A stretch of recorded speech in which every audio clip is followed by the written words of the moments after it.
The Andy Poland Show. We got to go after this with everything we got, thinking they're going to come with everything they got. I'll start off by saying I'm bored, I'm broke, and I'm back. The Andy Poland Show on ESPN 630 starts right now. It's not like there aren't things to talk about today. The continuing Terry McLaurin contract watch. Commanders, after a day off yesterday, back on the practice field today. Maybe something gets done. The regular season games, still a ways off, 3 weeks. So, there's exhibition stuff to talk about. But when the top story seems to be Taylor Swift's appearance on the New Heights podcast yesterday, kind of tells you we're still in the dog days of summer here. So if I start with a story about free food, I don't think there's anything to get worked up about. Stick to sports, you idiot. No. We're going to get to something that's actually sports related, but more so free food. And as I have told you over the years, in radio, we get a lot of free food. We do. The restaurants want us to try the food. They want us to talk about it. So over the years, not as much here, but in other places where I've worked, there has been a parade of free food that has come through the door. And so when you get to the point where, you get to have all this free food, you gain weight. And fortunately, I was able to get a handle on this. But in the early days of the free food, I would think that those calories didn't count. And what I ate at home was what I was supposed to be eating. And what I ate at work, it didn't matter. Well, as the pounds crept up, I realized that wasn't the case. But people get so excited about free food. It's amazing. So what happened in Milwaukee over the last 2 days is really stunning. There has been a promotion that's been in place in Milwaukee going way back to the 1940s, before Milwaukee even had the Milwaukee Braves. They had the old minor league brewers of the Old American Association. And there's been a long-time local burger chain in Milwaukee named George Webb. And George Webb came up with this idea that if the Brewers, the old Brewers, the minor league Brewers, won 17 consecutive games, everybody would get a free burger. Well, that dropped to 13 games by the time the Braves came to Milwaukee in 1953. Remember, they had been the Boston Braves, but they couldn't make it happen in the 13 years they stayed there. They went to Atlanta in 1966. Then came the Seattle Pilots to Milwaukee. If you don't remember this, in 1969, baseball expanded, and the two American League teams were the Seattle Pilots and the Kansas City Royals. And the Royals have remained there, but Seattle at Sick Stadium, the aptly named Sick Stadium, they couldn't make it there, so they wound up in Milwaukee the following year, 1970, and became the Brewers. In 1987, and by the way, when they came in 1970, the George Webb burger chain dropped the number to 12. You have to win 12 in a row to get the free burgers, and that's happened a couple of times. 1987, the Brewers opened the season with 13 straight wins. More than 170,000 burgers were given away to mark the occasion. They did it again in 2018, closing the regular season with 8 regular season wins, followed by 4 playoff victories. So they were sitting on that yesterday with an afternoon game against the Pirates. And if they beat the Pirates, there was going to be free food for everybody. Brandon Wood on the mound for the Brewers. This was the TV call. 3-2 pitch. Struck him out. 12 in a row for the Brewers, and it's burger time in Milwaukee. Wow. Well, you can take a bite now, partner. Go ahead. Woodruff said he was actually nervous when he threw the pitch. He says, I wanted those burgers bad. Who doesn't want a free burger? They wound up beating the Pirates to extend the win streak to 12 games. Now, the story might end there if this were a normal type of promotion. No, it's not a normal type of promotion in Milwaukee. And so after the game was over, again, it's an afternoon game, so late in the afternoon, one of the local TV stations had a reporter out on the street in front of one of the George Webb franchises as people were already starting to freak out about the free burgers. People are fired up. An entire shuttle bus, formerly a school bus, shuttle bus from AmFam to the tavern, just came behind me on Greenfield. Everyone hooting and hollering, arms raised, screaming the name George Webb. People are excited. For 60 years, this has been one of the oddest, quirkiest baseball bets. If the hometown 9 wins 12 straight, people get free burgers. And hey, George, it's time to fire up the grills. The 12 in a row tradition dates back to the 1940s. When founder George Webb made the bold prediction, it became official in 1965. It's only happened twice since then. 1987, 2018, each time feeding tens of thousands of hungry fans. We spoke to some diehard Brewers and George Webb fans today who said, yeah, I'll eat the free burger, but what is really appetizing is how the Brewers are playing. I just like the fact that they enjoy winning and they seem to work as a team. Seeing Contreras with his pitchers always, I just think they're more collaborated now this time. Okay, you can't see it on the door behind me because of the traffic, but it's a little handwritten sign on the front door of this George Webb on Greenfield in West Allis. It says, "No free burgers today." People have actually shown up wanting a free burger. Listen, you don't get a free burger today, bring your wallet. You don't get a free burger tomorrow either. This takes planning. The restaurant is going to announce at noon tomorrow the date for everyone to get a free burger. In 2018, I believe they handed out 90,000 burgers and about 100,000 vouchers. That is going to happen at a later date. Of course, we will keep you posted.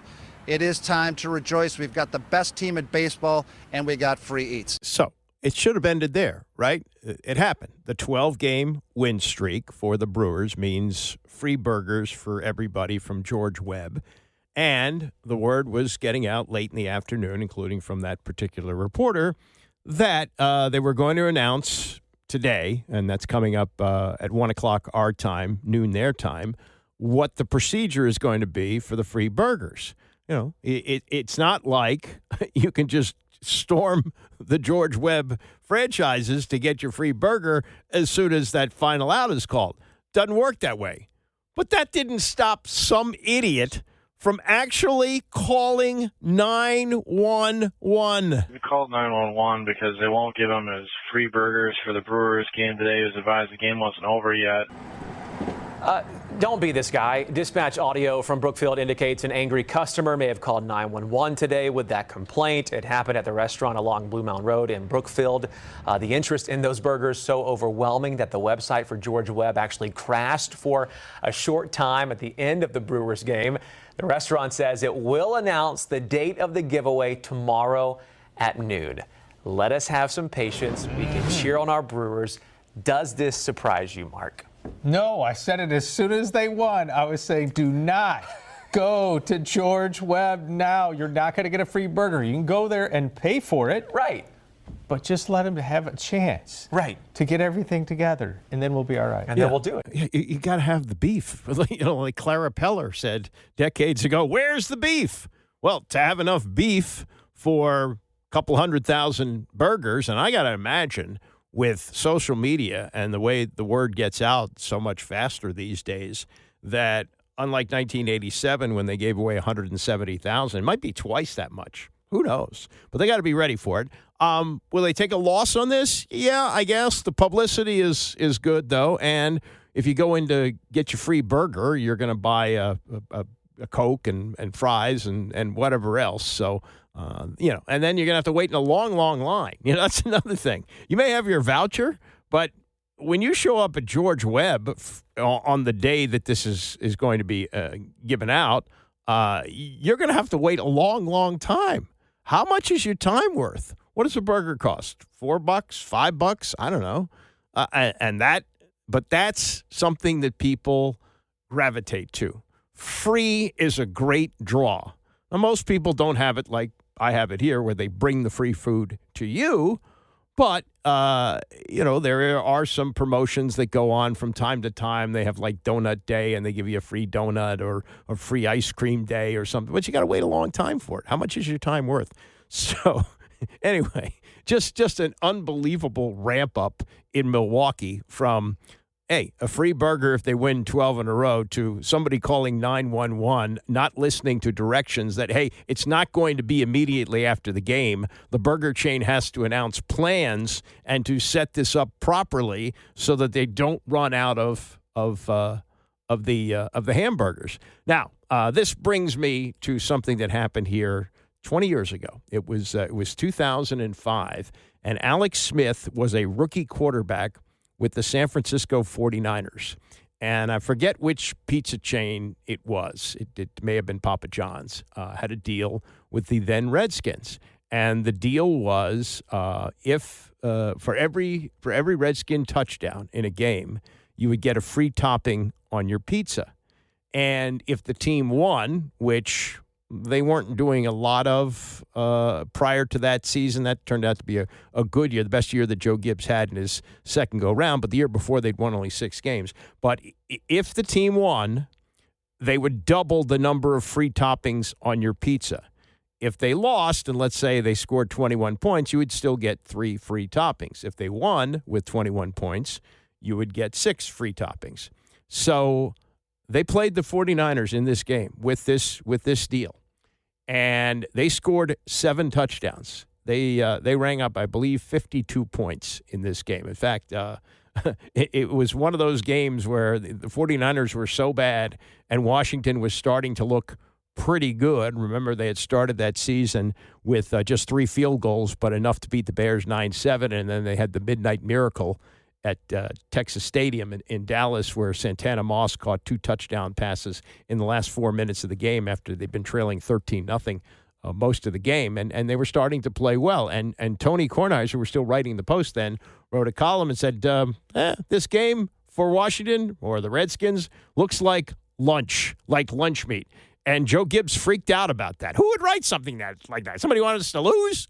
And then they went on to score the 52 points, and you had the 14 free toppings. Anyway, people are so interested in free that when they went in to claim the free toppings, the 14 free toppings that went along with the 7 touchdowns that they had scored against the 49ers, the people cooking the pizza said, we can't cook a pizza with 14 toppings. And people said, put them on anyway. So what you got was like a limp, soggy pizza weighed down by, wet toppings that you couldn't even cook. You couldn't cook the pizza. But people want it. They want the free food. And in Milwaukee, they showed up at these George Webb restaurants demanding their burgers last night when they were told, wait a minute, we got to make plans for that, and we'll let you know at noon on Thursday. But anyway, life is good in Milwaukee. They are playing great baseball. They've won 12 in a row, and people are getting some free hamburgers, which I guess is a good thing. Let me throw this in here. I throw in obits usually at the end of the hour, but I did want to mention this about a particular player who just passed away. Lionel Taylor lived to be 89 years old and was an original Denver Bronco, played for them and for the team in 1960 when they came into the AFL. Actually kind of worked his way to it. He had not been selected in the 1958 draft when he finished up his eligibility at New Mexico Highlands University. I think they probably changed their name by now, but it was New Mexico Highlands. He played semi-pro, made the Bears in 1959 as a linebacker. Goes to the Broncos, expansion Broncos, or the expansion league, the newly formed AFL, and becomes a wide receiver, and is so prolific that in 1961, his second year, in only 14 games, he caught 100 passes. That was the first season in pro football history that a wide receiver had caught 100 passes in a season. Art Monk later became the first NFL player to do that, but that was with a 16-game schedule in 1984. So Lionel Taylor was really somebody statistically a groundbreaker, and more importantly, what he did as a coach. He went on to become the first black coordinator in NFL history when he worked for the Rams in 1980 and 1981. At that point, Art Shell had not yet broken the color line for head coaches, and Lionel Taylor became the first black offensive coordinator for the Rams. And this happens with particular players, that they kind of outlive their newsworthiness. I remember when Sammy Baugh passed away at the age of 94, a lot of people who didn't know who Sammy Baugh was.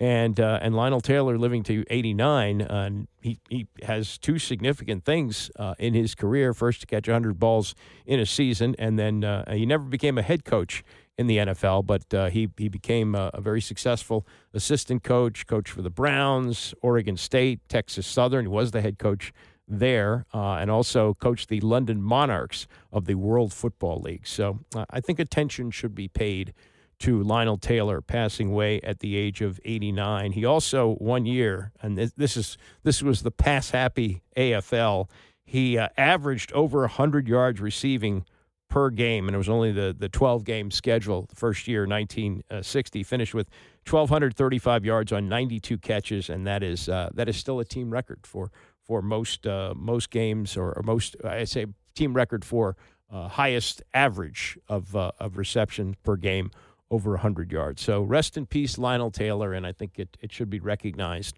what you did in your NFL career.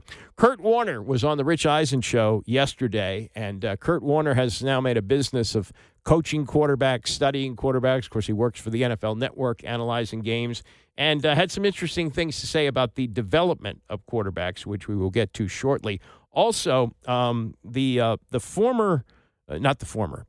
coach who pulled off the biggest upset in college football last year, and one of the biggest upsets in recent years in college football, went on an interesting rant yesterday about the transfer portal. His name is Thomas Hammock. He's the coach at Northern Illinois, and they'll be playing Maryland on September the 5th. That'll be a Friday night game. But they won at Notre Dame last year, and he got recognized for that, but he's back there at Northern Illinois, and gave a really good perspective on what the transfer portal has meant and what the NIL has meant to college sports. That and more as we continue. It's the Andy Pollin Show, ESPN 630. The Andy Pollin Show on ESPN 630, the sports capital. You wonder if we'll ever have a Kurt Warner story again in football. You know the Kurt Warner story. They made a movie about it. He went to Northern Illinois, sat on the bench for 4 years, waited his turn, had a really good senior year, his fifth year of eligibility. That's the only time he saw significant playing time. He was not drafted, but the Green Bay Packers saw enough to bring him to training camp, which is, not unusual, but they had a few quarterbacks there, one of them named Brett Favre, another one named Mark Brunell. I mean, they were loaded, and he got a couple of opportunities, but realistically, he was going to have to be incredible to stay on the roster. This is just another training camp arm. So he was released, and you know the story. He was stocking shelves at the local supermarket at night, working out, joined the Arena Football League, and played very well there, and then got another shot with the then St. Louis Rams with Dick Vermeil, and was not going to play the year that he had, that spectacular year of 1999 when he was the MVP of the league. He wasn't even supposed to get on the field. They had signed Trent Green, who had played here the year before in 1998, and had the ownership situation not been in flux, Trent Green might have re-signed here. He had a very good year in 1998 for a team that was really bad, and by the end of the year, he was playing well, and Kansas City took notice, and they signed him as a free agent, and that's when they got Brad Johnson, and then Dan Snyder took over in May, and all hell broke loose. But, it was supposed to be Trent Green as the starting quarterback for the Rams, and he got hurt in the preseason. He tore his ACL. In comes Kurt Warner. You've seen, I'm sure, the video of the tearful news conference from Dick Vermeil, who says, "We're going to rally around Kurt Warner and we're going to play good football." Well, nobody believed they were going to be that good. I think they'd won 5 games the year before, 4 games the year before that. It looked like the experiment Dick Vermeil coming out of retirement after 13, 14 years after leaving the Eagles and coming back into the league wasn't going to work. And then, boom, the greatest show on turf happens. Could you have a story like that again?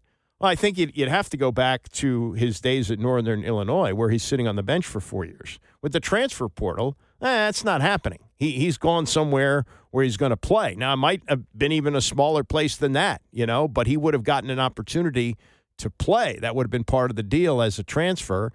He wound up staying because he would have had to sit out a season and waited his turn and got to play. I don't know if it would happen there. Then to go through the part of, stocking shelves, yes, there is still something like the Arena League, but it's not as big as it was before. It's sort of gone by the wayside. It's very minor league right now. I mean, where would he have gotten a chance to shine? And to get to the point where he comes in and not only makes the team with the Rams, but goes on to become a superstar and a Hall of Famer. I mean, it just can't happen that way anymore. And this is Warner yesterday on the Rich Eisen show, and he was talking about the quarterbacks that he sees now, and the learning that he was able to do at Northern Illinois, even though he wasn't playing, he was learning, and then the opportunity to pick things up once he got to the NFL.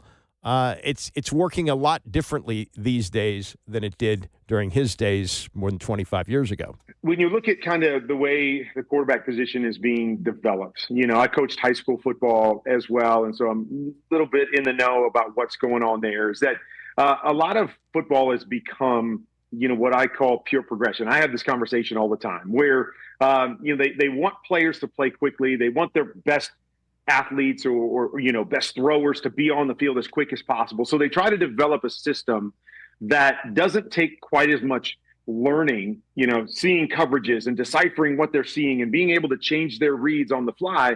So they develop these systems that is just kind of like, it's 1, 2, 3, 4, 5, no matter what you see, no matter what the defense does. So we can just kind of plug you in, and all you have to learn is, okay, who are you looking at first? Who are you looking at second? And if they're open, throw it to them. And, I think you can get away with that at the high school level and oftentimes at the college level, because certain teams are so much better than other teams, and talent level is different. But it's one thing that I see when guys get to the NFL is, I actually just tweeted it yesterday. I was watching some of the preseason tape, and it's amazing to me how many of these quarterbacks, and especially young quarterbacks, will just drop back and they'll just look at one guy. And they're looking to see if they can just find a little bit of a window, and then they throw it really hard and try to get it into that guy. And I'm thinking to myself, well, just read that defender. That defender is squeezing it to make it a hard throw. Look at that guy out there who's wide open. But they're not learning and developing how to read and go through progressions and what they need to see and processing information fast. And so I think that's what leads to a lot of these mistakes, because they're trying to play the game too fast. They're throwing the ball too hard. They're trying to fit things into tight windows instead of truly learning how to, from my opinion, play the position, read defenders, get that processing down so they can make the game easier on themselves and not have to be perfect from a physical standpoint because they're winning the game from a mental standpoint. Yeah, I mean, I've heard the Phil Simms story about this with Bill Walsh. Bill Walsh was looking for a quarterback when he took over as coach of the putrid 49ers in 1979. They needed everything, but they needed a quarterback, and he knew he was going to draft one. But in looking at the various quarterbacks, Phil Simms got a look from him. I don't know whether it was a pro day, they had them then, or however the tryout went. But Phil Simms says he's gunning the ball, just showing what a cannon he's got for a right arm. And Bill Walsh said, no, Phil, soft, because he's going to run the West Coast offense. And the West Coast offense is based on, it goes back to when Virgil Carter was the backup quarterback with the Bengals when Walsh was the offensive coordinator there. And Greg Cook, who's one of the really what-if stories in sports, he was a great rookie quarterback, hurt his shoulder and never was able to come back. What it turned out to be was a torn rotator cuff, which they didn't know how to fix then. So, modern surgery, Greg Cook, according to Walsh, maybe goes on to be one of the great quarterbacks of all time. That didn't happen, so they're forced to play Virgil Carter, and out of necessity, Walsh invents this offense that doesn't take much of an arm. It's based on getting the ball to the receiver at full speed, and nobody turned out to be better at that than Jerry Rice, but he wasn't quite there yet. But that was what he wanted to do. He wanted to run an offense that was based on timing and rhythm and getting the ball in the hands of receivers working full speed, and you didn't have to throw it very far to do that. And it worked out really well for Walsh, and it worked out really well for Joe Montana. And that's quarterback in the NFL. But what Warner is saying is you're not learning the game that way anymore. And much like baseball, where it's all about throwing as hard as you can for as long as you can, football's sort of become like that. And, what you hear about quarterbacks, why they don't make it in the pros versus college because of arm strength, you can put it in there in college because maybe each week you're playing a team that has one NFL corner. Every team you play in the NFL has NFL corners. All right, second part from Kurt Warner, and this is about how quarterbacks are coached these days. That everybody has a quarterback guru, as Jaden Daniels does. He's got one that he's had since middle school, and the guy works with him all the time, works on his game. And so this was Warner discussing how the position is now coached, and how the young quarterbacks are developing, and what he has to say about Jaden Daniels going into year 2. When I was growing up, I never had a personal quarterback coach. Like, I never had anybody that I went and worked with, day in and day out, or going through the draft process or what. Like, it was always on my own, kind of learning and then taking things for different coaches, where a lot of these guys do now. They have this team around them, or they've got this, QB guru that they go to, and maybe has been coaching them for years. And so, maybe that is the guy that they go to mentor, and they don't need, as you said, a lot of cooks in the kitchen. So that is something that I think is different with the landscape. Going to your question about, young quarterbacks, and I'm not ready to say about the rookies yet, but I tell you what, the class from last year was really fun to watch, the ones that played last year. I'm really excited to see them in year 2. Jaden Daniels, Drake May, I was really impressed with the way that he played. Excited to see him in year 2. Michael Penix, we just got a touch of what he did, but I was a big fan coming out of college and thought he showed some really good things. Bo Nix had a really good year and got better and better and better. J.J. McCarthy, I think we're all excited to see that, hey, Sam Darnold was awesome, but, they felt so strongly about J.J. that they're like, hey, let's push him, to Seattle and let's go with the guy that we drafted. And so I'm really excited to see that draft class. I mean, they were really, really good last year. Want to see if they can stack something on top of it and show that improvement this year, because, very seldom do you see that many guys that look like they hit in one quarterback class. But it sure looked like we had a number of guys that really have the potential. Like, didn't even mention Caleb, which I think I'm really excited to see him in this new offense with what Ben Johnson does, and see if, we can kind of throw a little bit of that rookie year out, and see where he can grow this year, and if he can kind of step into that number 1 pick role too. But I'm really excited about all those guys. I think they all showed some moments last year that you could build off them, and it has to have their fan base and their organizations really excited. Why is there a sophomore slump?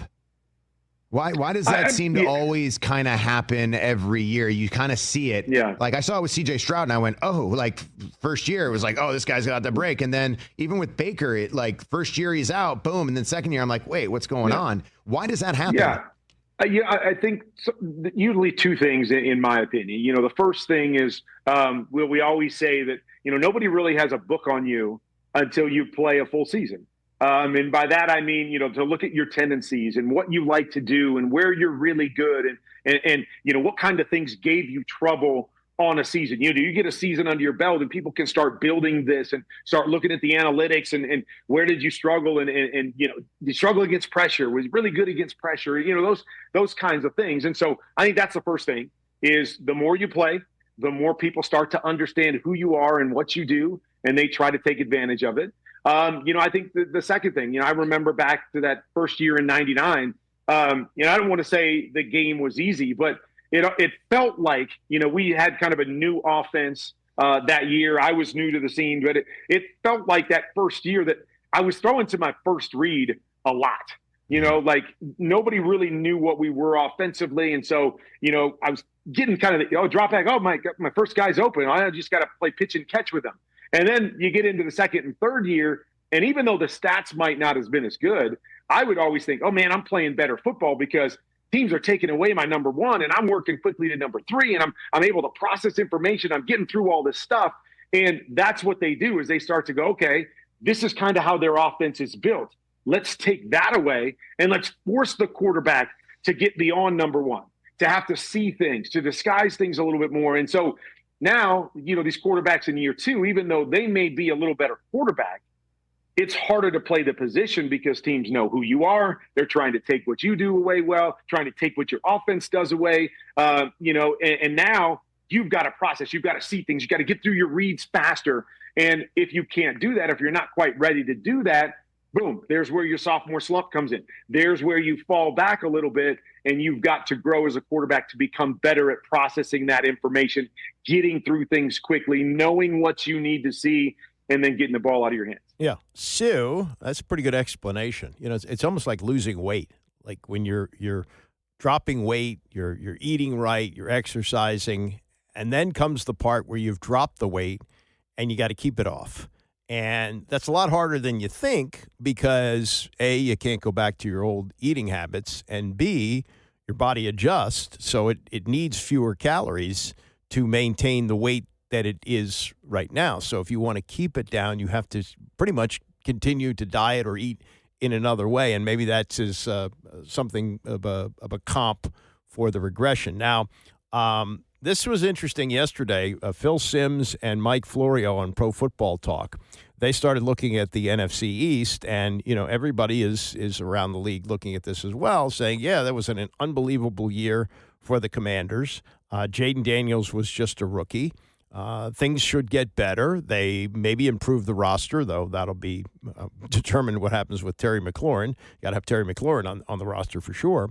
But this was Simms and Florio looking at that R word, the regression word that gets thrown around, and what you might expect from the Commanders in 2025.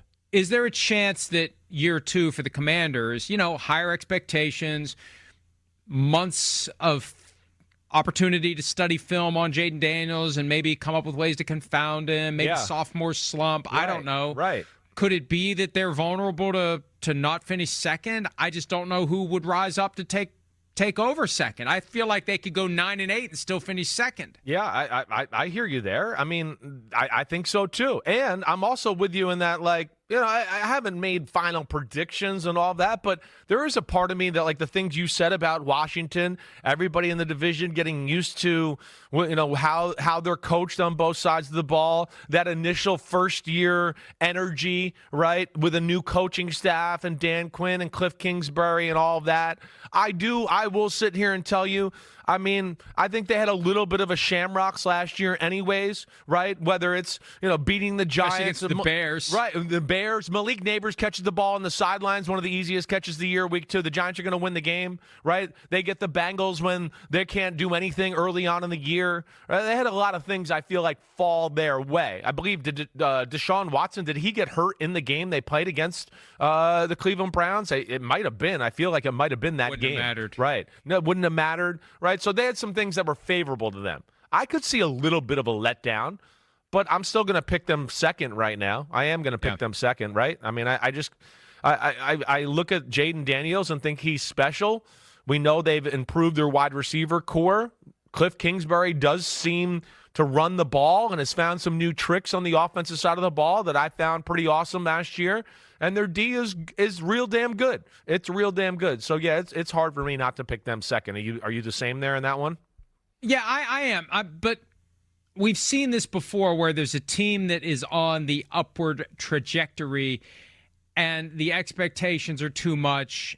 And if the wheels come off early, if you're 1-3, 2-5, that can start to shake your faith, and then it feels like a disappointing season. And I think all the excitement there with the new stadium, the fans, they've rediscovered the team that they had gladly forgotten under Dan Snyder. I could just see them hitting some bumps and maybe not making the move up to the elite and being stuck at that second tier for a little while. That's Phil Simms and Mike Florio, Pro Football Talk. They won 12 last year.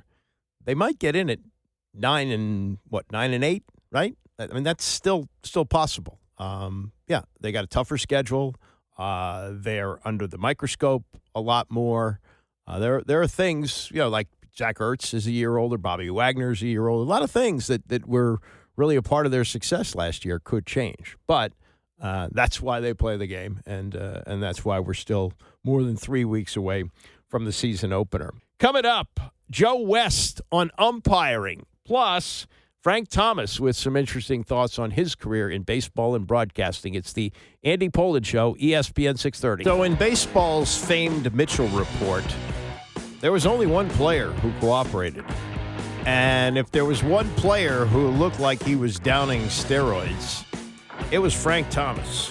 6'4", 240 pounds. Probably could have played tight end in the NFL, was a tight end at Auburn, was recruited to play football there. He cooperated because he wanted them to know that, no, this is pumping weights. This is how I'm built. And this has helped me to hit home runs. I was not using steroids. And he sort of marched to the beat of a different drum. And he did one of those South Beach sessions with Dan Le Batard, and I'll play some of the highlights of that coming up later this hour. Also, the Taylor Swift conversation. I don't think it was an interview. She was sitting with her boyfriend on the New Heights podcast, Travis Kelce, Jason Kelce. They do it together. It's big stuff. It's the podcast world for some is very lucrative. Most people make nothing doing podcasts, but theirs is lucrative. They have a $100 million deal to do this podcast. So she made some big news yesterday and actually crashed it. There were so many Swifties jumping on to see her that the site crashed. And we'll get to that coming up later this hour. I want to do a little baseball here and first talk about a column that Tom Lavero wrote yesterday about, I don't know if it's a crisis, but what's happening with pitching in baseball is not the kind of game that I grew up watching. And the popularity of the game, you can argue, is related to the fact that it's been swallowed up by football to a large degree, as all sports have been. But it's a fraction of the interest of football. And maybe you think it's the get off my lawn crowd who says it's better, or say it's better than when the days of pitchers going 9 innings when they were pitching well, and if it was bad, you went 7, and a reliever came in and pitched 3. Not the parade of relievers that we have now, not the pitchers who throw as hard as they can for as long as they can, and a pitcher who's throwing a shutout. You're looking at it and saying, okay, when are they going to take him out? Are they going to let him go 7? It used to be you pitched until your team was out of the game, or you had a chance to win, and you were retiring, whatever it was. It's a lot different now. So Tom's talking about a book that's been written by Jane Levy. Jane Levy wrote a book about Sandy Koufax called The Lefty's Legacy. Can't believe it's been that long since it came out, 2002. I read it. Koufax did not agree to be interviewed for it, but he was cooperative and said that he would allow other people to talk about him. So that's kind of the definitive book on Sandy Koufax, who's been very, very guarded about his private life. And she's written a couple of other baseball books as well. She used to write for the Washington Post. And so now she's got a book out called Make Me Commissioner, I Know What's Wrong with Baseball and How to Fix It. It goes on sale September the 9th. And, she's never really worked in baseball before. She's a baseball fan. She's written about greats like Koufax and Mickey Mantle. That was another good book, The Last Boy, which came out in 2010. But he writes, the new book, though, is more than an examination of the warts of the game. It also reveals what is still right about baseball and tells stories about the personalities on each side of the divide in baseball between numbers and humanity. She writes, analytics place the premium on working the count, taking your walks, grinding out at bats, making the pitcher work, exhausting him, and fans to get rid of him early. That became moot once algorithms definitively demonstrated that no starting pitcher should face the lineup 3 times. Max heave pitching meant he wouldn't last long anyway. Put it all together, and you had yourself an aesthetic problem. As Miami Marlins Vice President of Player Personnel Sam Mondry put it, the game's smarter, stronger, and uglier. Tom writes, she takes you behind the scenes at places like Driveville, a data-driven performance center in Titusville, Washington, where hitters and pitchers go to maximize the numbers to improve their production. More than 100 Major League players have come through the lab, including 40 All-Stars, 5 MVPs, and 4 Cy Youngs. And then he writes, the godfather of analytics, Bill James, recognizes that baseball is in danger of suffocating on statistics. 100% of the problem, relentless pressure on players and managers to find competitive advantages on one side versus a complete lack of management, ownership, and league officials to defend against the negative consequences of that in the entertainment value of the sport. Then Tom goes on to say the book is not an attack on analytics and the recognition of its place in baseball. Quote, it's really hard to tell individual front offices that they should be dumber for the sake of the game, Orioles general manager Mike Elias said. And I believe that Mike Elias has his job and Mike Rizzo does not, because Rizzo didn't embrace analytics as much.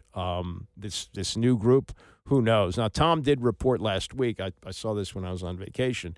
Tom mentioned that he found out that Rizzo, and this was speculated at the time, that Rizzo was told to fire Davey Martinez, and he wasn't going to do it. And when he didn't do it, they fired both Davey and Rizzo. So here they are now with, whatever this is going to be. But in thinking about the analytics of baseball and how it's changed the game, imagine this. Imagine if they did analytics on football and they found that rather than control the clock, get your defense rested, use your running backs, use the short passing game, imagine if it became like baseball, where the home run is embraced, where a guy like Kyle Schwarber can be in an MVP conversation with 48 home runs in a year, but a batting average under 200. The swing for the fences mentality. Imagine if you had that in football, and they found that the best way to win is to throw as many bombs as you can. Just come out and fire. Have your receivers go long on every play. Well, you'd have quarterbacks whose arms might blow out. You'd have receivers who'd be dead tired at the end of the game, and the game would go 4 hours because of the incomplete passes that would stop the clock. So I look at baseball now and I say it's certainly the pitch clock has been helpful for it, but they're right, it's not as aesthetically pleasing as it used to be. It just isn't. And watching starting pitching was a big part of the game. Who's pitching today? Well, now it doesn't really matter who's pitching because he's only going to go, even if he's great, 6 innings. We had an unusual situation the other night with the Orioles where Dean Kramer went 8, and he lost the game, gave up 1 run, and only 5 hits over 8, lost the game because the Orioles didn't hit. And, I think that what this book will do, who knows, but it does point out that, you got to think about the aesthetics of the game, not just winning. Now, the Moneyball thing, that brought about winning for sure. And Theo Epstein's a lot of the backbone of what he did in breaking the curse with the Cubs and before that the Red Sox had a lot to do with analytics. But has it made the game better to watch?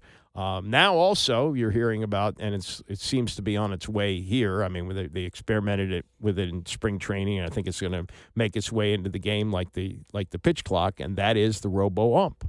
The ability for a player to challenge a pitch by tapping on his helmet, and they can look at it as quickly as they do in tennis with the whether the ball hit the line or not and determine whether it's a ball or a strike. Joe West umpired more baseball games than anybody else. Not surprisingly, he's not a big fan of this, but he explained it, and I think explained it pretty well in a conversation that he had on the Tim Kirkjian podcast that he does with his son called Is This a Great Game or What? And this was West explaining why he doesn't think that they need the robo-ump and that umpiring is something that is actually specific to certain umpires. Here's the explanation. You have to be consistent, and you go back over things like okay, let's do the strike zone. Well, I worked with Lee Wire, and if the ball was in the air in between the dugouts, it was a strike. And I worked with Dutch Rennert, and he had a postage stamp strike. So the players knew what their strike zone was, so they adjusted accordingly. But it wasn't until they brought in the zone evaluation stuff that the umpires were trying to all call the exact same strike zone. I mean, it was, and that's the way it's been for years. I mean, they're still complaining about Don Larson's last pitch in the World Series, but I mean, and there'll be. I remember Bruce Fleming had a game with Milt Pappas where a 3-2 pitch he called ball 4, and Pappas had a fit because he had a perfect game. So after the game, the reporters come by Bruce's locker room and they said, you know, if you'd have called that a strike, you'd have been like the 13th umpire to ever have a perfect game. And Bruce said, can you name another one? and they couldn't. So, so it was it was just those kind of little things happen and they follow you around. I mean, and I told a story to your son just before we got on the air about John Boggs, who you know, and who your brother knew. I think your brother played with him or played against him or something. And he said something about me being controversial. I said, I'm not controversial. I'm either right or I'm wrong. There's no controversy in what we do. And I think Yogi Berra said it best in his movie that they just put out in the last year or so.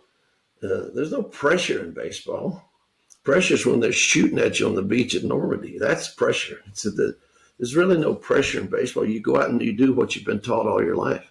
Right. And I think I've always said this to any young umpire that comes up to work with me or other umpires. I always tell them, you have 3 responsibilities, and your first responsibility is to the game of baseball. But that doesn't mean the commissioner's office. That means the game of baseball itself. Your second responsibility is to your profession. And that might not mean the union. It means the profession itself. And your third responsibility is do what you know is morally honest and correct in your heart. And if you do those 3 things in that order, nothing you do will be wrong. You'll be criticized for it because you got to realize half the people don't like what you called anyway. But if you do those 3 things in that order, nothing you do will be wrong. Right. Jeff, when I did a story on Joe several years ago for ESPN, Joe told me, I have never missed a call. That's what he said. And I laughed out loud. But Joe, explain what you meant by that. I was out there for all of them. The first time I ever used that line was on Dick Williams in Montreal. How long ago was that? He came out and he said, just tell me you missed it and I'll go away. I said, I've been here 4 years and I've never missed one. He said, you can't be that arrogant. I said, that's not arrogant. I don't call them all right, but I've been out here for all of them, so I've never missed one. It's probably an old umpire's line. But that's Country Joe West, who has recently retired as an umpire. And look, in tennis, it really changed the game. John McEnroe wouldn't be John McEnroe today if he played in an era of the Questec where line calls you can easily see. You could say chalk flew up, but they would know instantly whether it worked or not. So, and also the whole way baseball's played now, you see a close play like at second base, and either the guy who was called out on a tag will signal his dugout, appeal this, or the guy who made the tag and the guy was called safe will go to his dugout. I don't think that's really ruined the game. I don't think that's hurt the game in any way. And the umpire, arguing balls and strikes, Earl Weaver kind of turned that into an art form, and that was all fun, and see him getting thrown out, and Billy Martin and all that. But those guys don't exist anymore. Those kind of managers don't manage anymore. Yeah, Davey Martinez did some of that, but it's a different kind of position. A lot of it is determined by analytics. So it's interesting to listen to what Joe West is saying, but he's saying it from the perspective of somebody who was an umpire for a long, long time. And the umpires are certainly going to defend their turf. But if we get to a point where you do get the calls called quickly, they've gotten better at the appeals, so it doesn't drag on. And football still drags on with challenges, but baseball moves along. But you've got an umpire here saying that essentially each umpire has his own strike zone. That doesn't seem really right. It doesn't. It should be universal. Like we were growing up, they always said, chest and knees. If it goes in there, that's a strike. But what he's saying is the players have to recognize what the umpire's strike zone is. Well, why? Why should that be the case? Why? What is the problem with a universal strike zone? Sure, it's a nice part of the game. It's a nice part of the little nuances of baseball. But, you want to get it right. You want to make it easy. And you want to make the game move along, which finally it does. Without the pitch clock, if we were still arguing about that in these 3-hour and 45-minute 9-inning games, I don't know how well that would work. But it's nice to see games played at a good clip now, a good pace, and that you do have some rule changes that have made the game better. The part where I start with about how pitching is done, maybe they can do some tweaking with that, teach you more about pitching rather than throwing. But in terms of the other rule changes that they've made, and this one is coming, I don't think there's any doubt we're going to have the robo ump and the ability to challenge next year. That has, I think, been a good thing for the game of baseball. Frank Thomas, Hall of Fame player, mostly for the White Sox, also played with the A's and the Blue Jays. Good conversation on the Dan Le Batard podcast. We'll get to that and more as we continue. It's the Andy Pollin Show, ESPN 630. The Andy Pollin Show on ESPN 630, the sports capital. There is no shortage of long-form yakking these days. The number of people that have podcasts, some good, some not, but there are no restrictions on time. I mean, I've been doing what we call here terrestrial radio for 48 years. I still like it very much. I do it because I like it. But it's different. It's different than the long-form podcasting where you have an opportunity to sometimes talk to somebody for an hour and a half. It's hard to keep it interesting for that period of time. And if you've got a big enough budget, you do it on video as well as audio. And you can find these things. And I've known Dan Le Batard for 25 years. He was a great sports writer with the Miami Herald. I don't know whether he still writes or not, but he has transitioned very well into broadcasting, worked for ESPN for a long time, did both TV and radio, and now is with one of the gambling sites. I forget which one. It's maybe FanDuel, and it's a network that's been put together by John Skipper, who used to run ESPN. So Dan does a daily radio show online, and also there's the video of it. And then he does what he calls South Beach Sessions, where he sits down with well-known people for sometimes like an hour and a half. And I find them very good. I think Dan is a terrific interviewer. He's really smart. And he had Frank Thomas on recently. Frank Thomas, Hall of Fame baseball player. He hit 521 home runs during a 19-year career, over 1,700 runs batted in, and really excellent batting average for a power hitter. His batting average was .301, especially in this day and age where strikeouts aren't frowned upon. He played till 2008, so it's been a while since he played, but he's in the Hall of Fame mainly for the years he was with the White Sox, 1990 to 2005. The White Sox won the World Series in 2005, and he was released because he'd been hurt that year. He only played about 34 games, had a resurgence with the A's in 2006, and then finished up his career after a stop in Toronto with the A's a couple of years later. And he's 6'4", weighed 240 pounds, went to Auburn on a football scholarship. Theoretically, could have been teammates with Bo Jackson when Bo won the Heisman at Auburn. But Pat Dye was the coach, not Frank, but Pat Dye was the coach at Auburn at the time. And as Thomas tells it, he said, look, we're loaded at tight end. We got guys who could play tight end. I have watched you play baseball. You could have a 15 to 20-year career at baseball, whereas in football, even if you're really good, with injuries, you might only last 3 years in the NFL, which is the average career. He said, if I were you, I'd go play baseball. Well, it was obviously the right advice, as Frank Thomas had this long career and is now in the Hall of Fame.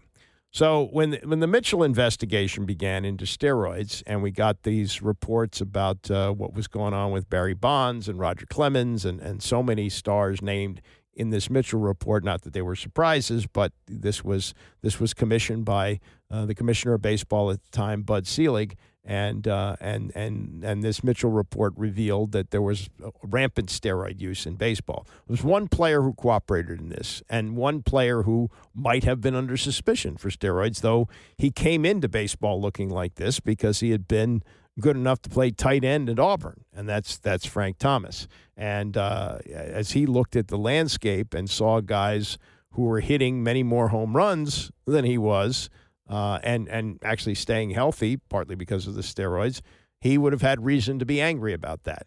He's not. He got his. He's in the Hall of Fame.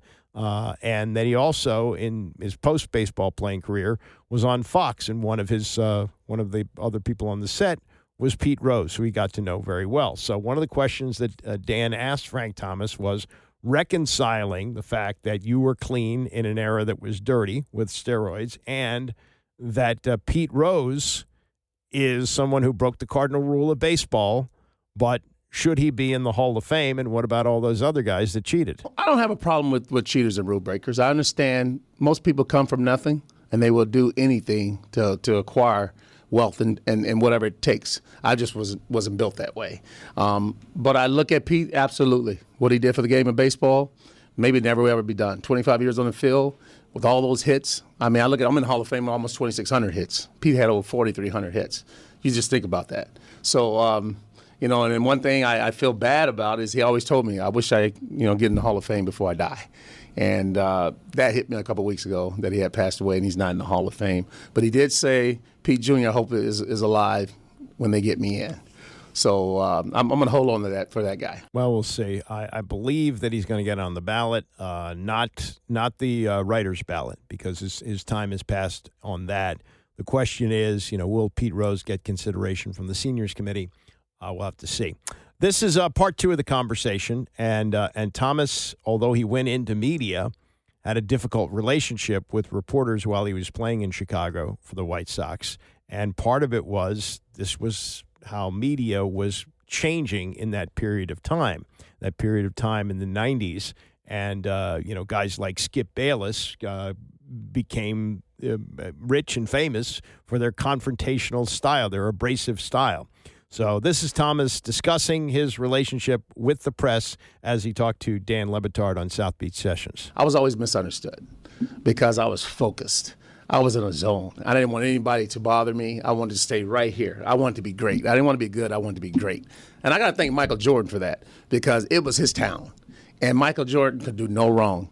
And this big kid came up and starting to set records, doing everything, and they put that same pressure on me out of the box. Oh, you got to win 6 championships. You got to do this. And it's like baseball is not that type of sport. You can't give me the ball and I can score every night. You get to the playoffs, they're pitching around you, they're doing everything. A lot of great things in baseball has to happen for you to have success.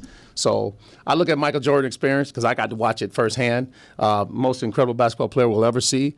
And I respected it. I backed up out of that, because I said they're hammering me because they think I'm supposed to be like Michael Jordan. And you find out I had a lot of success, but to win championships, you got to have a foundation. You got to have a team, 25 guys that really all in, and you got to have both sides of the fence. You got to have pitching, you got to have defense, you got to have great hitters around you, and that's how you win a championship. So I had no disrespect for any of those guys. I just wish they had talked to me more because I'm a great person to talk to, and I don't mind having conversation. The columnists were Jay Mariotti and Skip Bayless. Yes. They were adventing the idea, like they started the idea of sports debate television, and they were critics who were loud. And I remember this in baseball specifically. Baseball players did not have, athletes in general, a lot of respect for people who are critical in print and then don't show up in the clubhouse. That's more important than anything.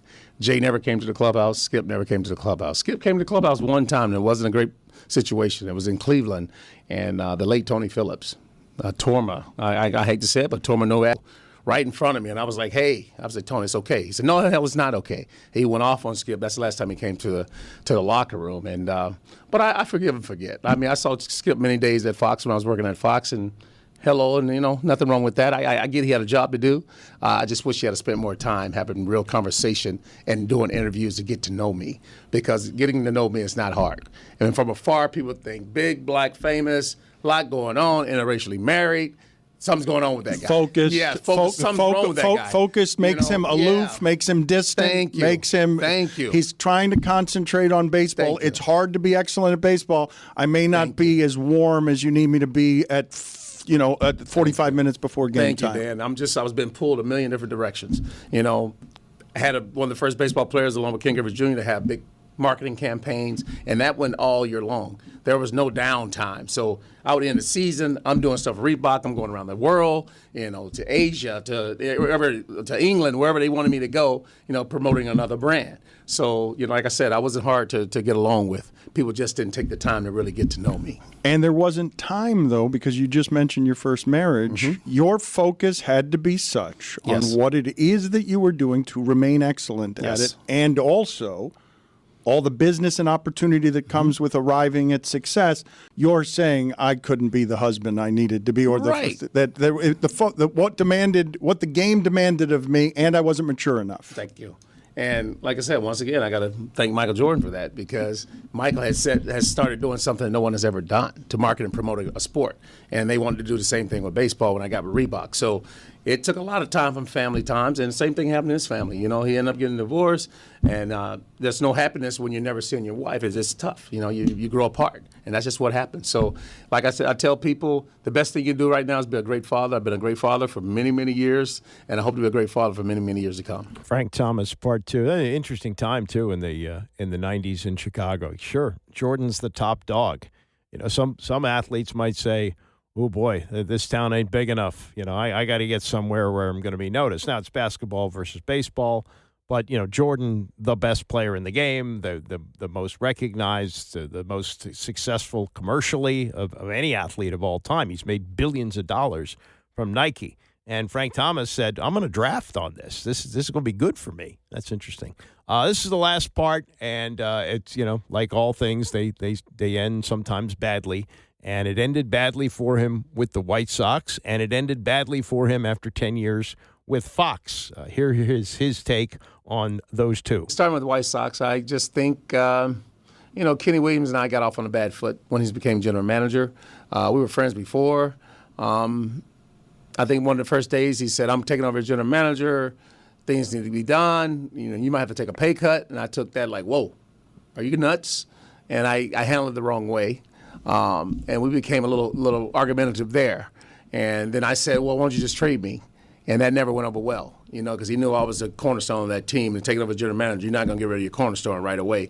And so I just think that put a bravado there that was negative from the start. Who's going to lead this team? Who's going to be in charge? Exactly. Ken and I had a great relationship before that. When he ran the minor league, we were great. His father was great. I loved his family.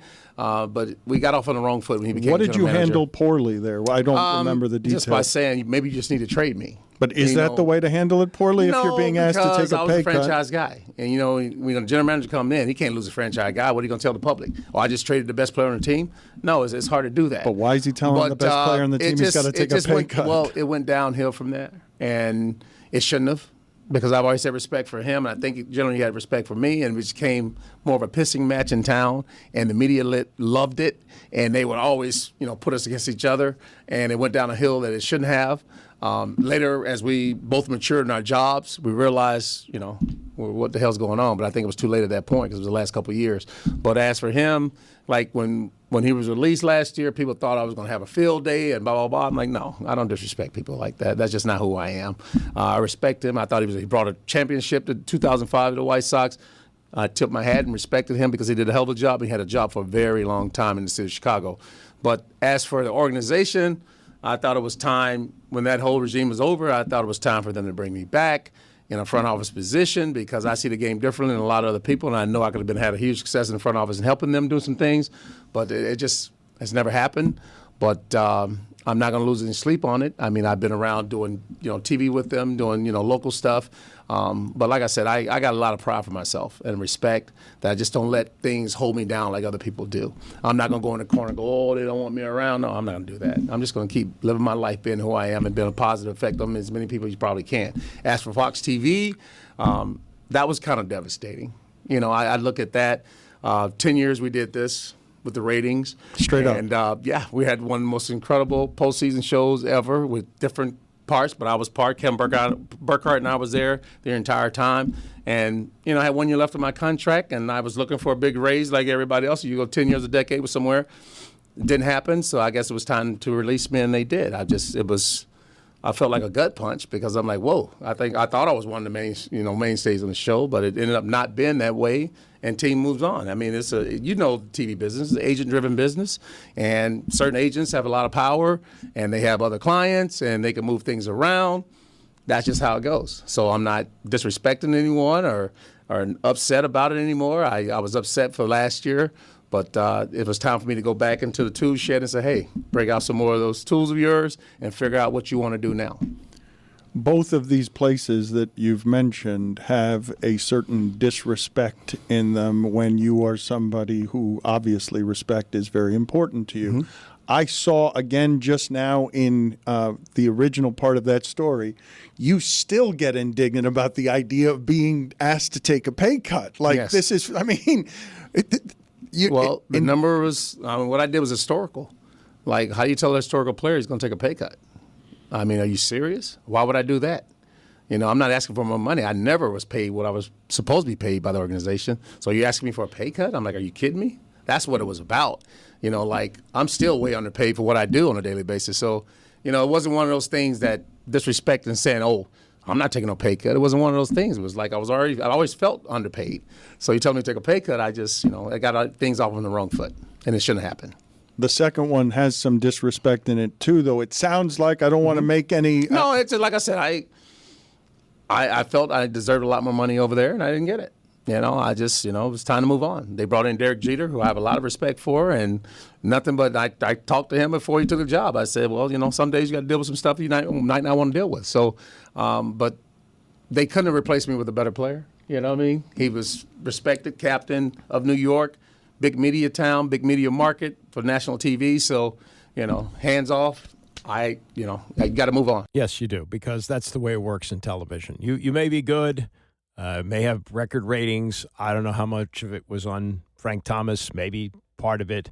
Derek Jeter, I don't think is very good on television, but Derek Jeter is a big name, and this is how the band moves on. Frank Thomas retired in 2008. Derek Jeter retired, 2020? Maybe 2019?